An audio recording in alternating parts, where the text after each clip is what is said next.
তো আমাদের পৃথিবীতে আসার মাধ্যম হলো কে? বাবা মা। পৃথিবীতে আসার মাধ্যম হলো কে? বাবা মা। এজন্য আল্লাহ রাব্বুল আলামিন বলেন, আমার ইবাদতের পরে সর্বপ্রথম ইবাদত হলো পিতামাতার খেদমত করা।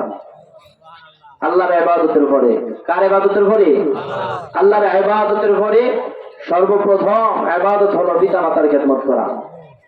আল্লাহ রাব্বুল আলামিন বলেন, وَقَضَى رَبُّكَ أَلَّا تَعْبُدُوا إِلَّا إِيَّاهُ وَبِالْوَالِدَيْنِ إِحْسَانًا। ও দুনিয়ার মানুষ, আমি আল্লাহর ইবাদতের পরে পিতামাতার খেদমত করা তোমাদের উপরে আবশ্যক। পিতামাতার খেদমত তোমাদের জন্য কর্তব্য করে দিয়েছি।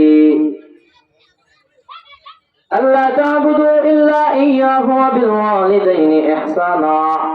যদি তোমাদের মা অথবা বাবা কাউকে পাও, তাহলে তোমরা তাদের সাথে শুদ্ধ ব্যবহার করো, সত্য ব্যবহার করো, ভালো ব্যবহার করো। ওয়া বিল ওয়ালিদাইনি ইহসানা, তাদের সাথে কেমন ব্যবহার করতে? ভালো ব্যবহার করতে। কারণ কি? ভালো ব্যবহার করার দ্বারা বান্দা প্রত্যেকটা মা বাবার কথার ভিতর যদি নমনীয় আচরণ করে, প্রত্যেকটা কথার দ্বারা বান্দার আমল নামায় সওয়াব লিপিবদ্ধ হয়। বলেন সুবহানাল্লাহ। আমাদের দুনিয়াতে আসার একমাত্র মাধ্যম হলো কি? পিতামাতা। কি? পিতামাতা। এই পিতামাতার কারণে তো আমরা দুনিয়া দেখেছি, নাকি? তো আমাদেরকে এই জন্য আল্লাহ রাব্বুল আলামিন বলেন, তোমরা আগে পিতামাতার খেদমত করো। পিতামাতার খেদমত করার দ্বারা মানুষের বহু ফায়দা হয়। পিতামাতার খেদমত করার দ্বারা মানুষ ইহকাল এবং পরকাল উভয় জগতে শান্তি পায়।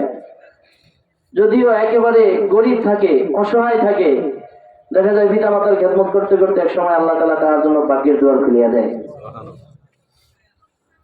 আল্লাহ রাব্বুল আলামিন বলেন, ওয়াসাইনাল ইনসানা বিওয়ালিদাইহি ইহসানা। আমি দুনিয়ার মানুষকে তাদের পিতামাতার সহিত ভালো ব্যবহার করার আদেশ দিয়েছি, নির্দেশ দিয়েছি।